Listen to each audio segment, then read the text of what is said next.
Hey, I'm Danielle with WTI. These days, everyone and their great-grandmother has a polygel brand. But Makartt has been my number one choice for a number of reasons. For one thing, I love the quality. Every time I use this, I can tell that it's well made.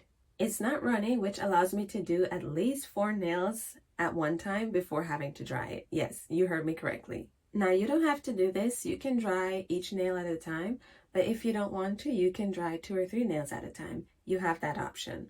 Even though it's not runny, it's not too stiff that it's hard to move around.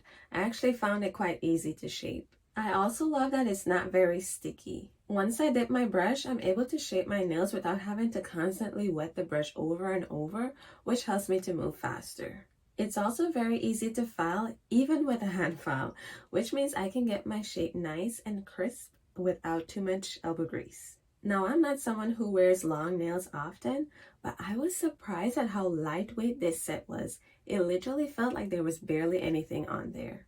Between the color, the quality, and how long this makes your nails last, this Makartt polygel gives you the premium feeling without the premium price. I definitely recommend. That's my point of view.